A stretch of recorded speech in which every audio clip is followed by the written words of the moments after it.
Hi, my name's Reagan. I'm a senior nursing student at Bethel College, and my research is over the effect of hormone therapy on Alzheimer's disease. So it's been known that women are more likely to get Alzheimer's disease than men.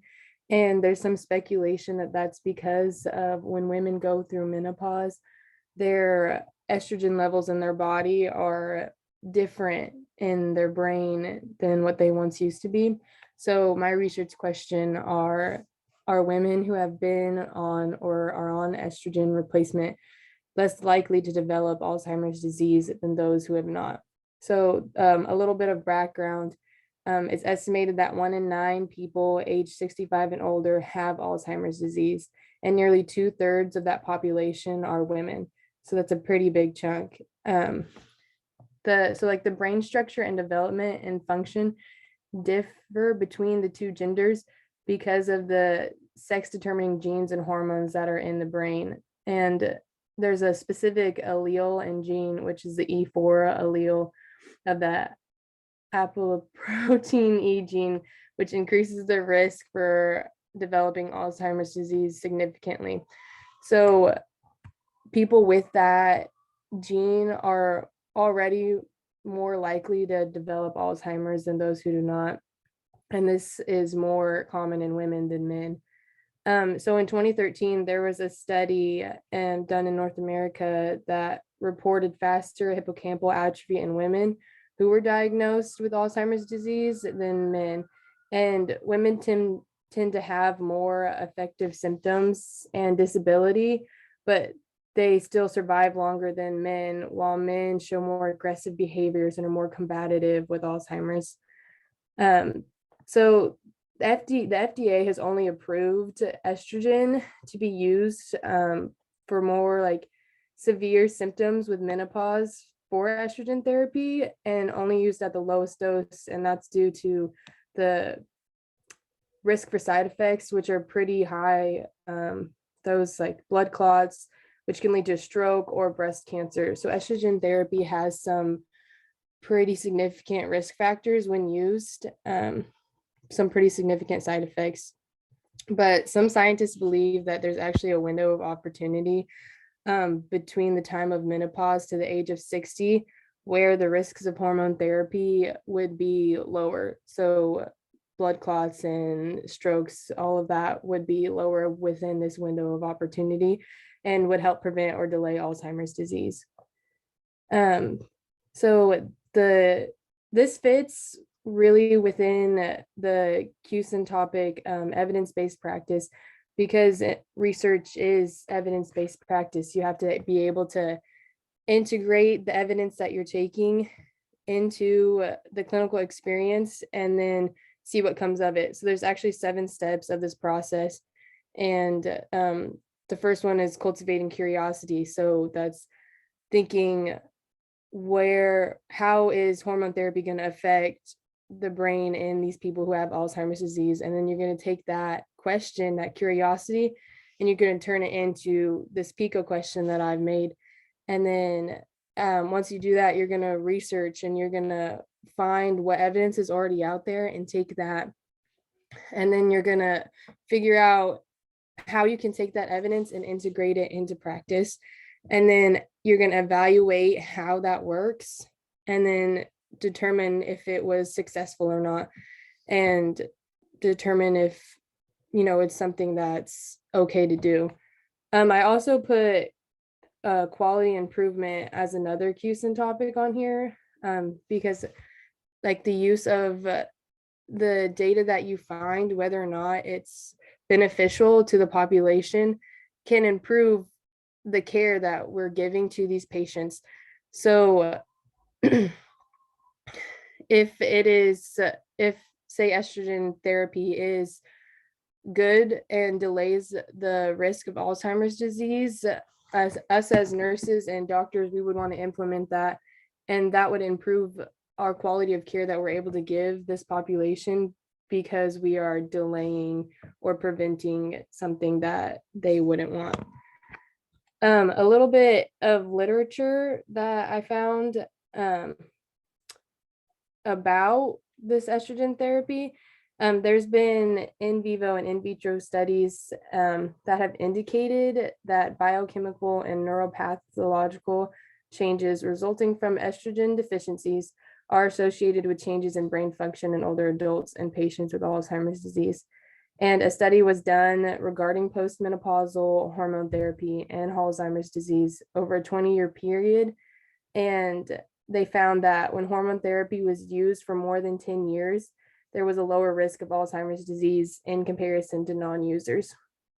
And this finding indirectly favors the effectiveness of hormone therapy if started in that early postmenopausal period.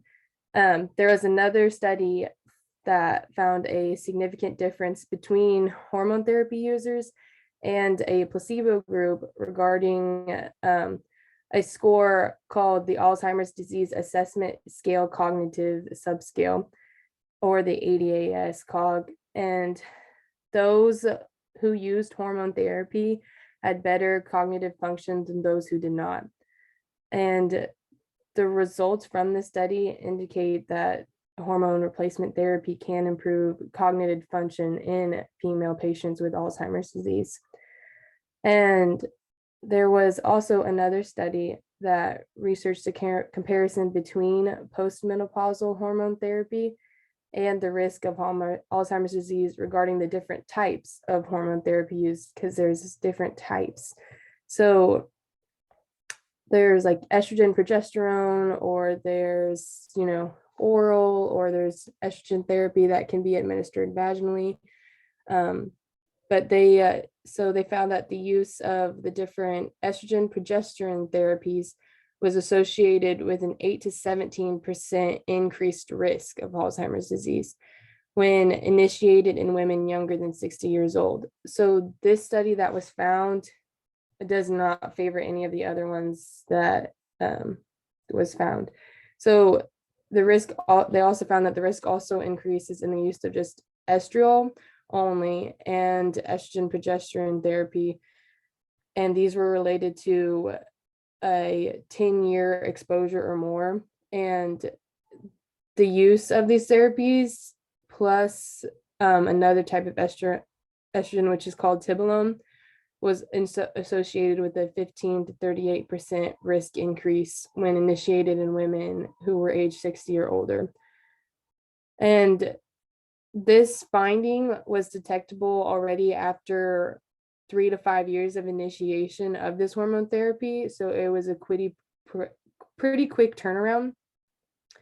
And women with a history of systemic use of hormone therapy showed earlier appearance of Alzheimer's as well through this study.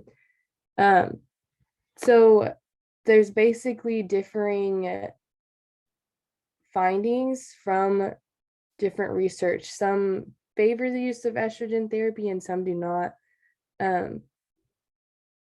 But, it's just contradictory of one another.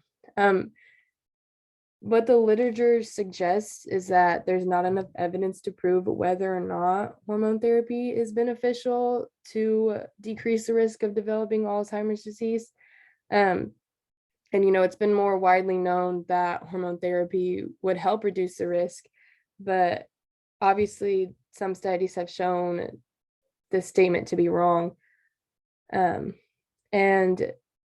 this could be due to the type of hormone therapy they're taking, or how long they're taking it, when they're starting it. But overall, there's not enough evidence or research to fully support whether or not it helps. So in order to figure that out, obviously, we're going to have to do more research and have this research be longer, figure out when's the best time to start it, figure out what the best type of estrogen therapy that is the best and which has the lowest risk factors. And,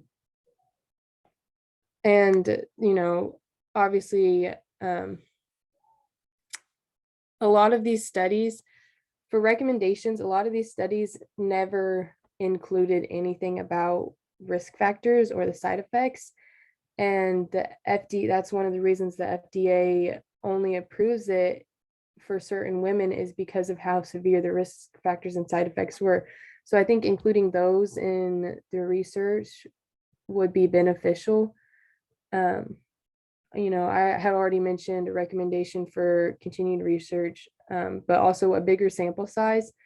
It'd be more beneficial to have a larger amount of people to study rather than just a smaller amount, which I think most of these studies had. And I mean, the population of Alzheimer's disease is fairly large and is only getting larger.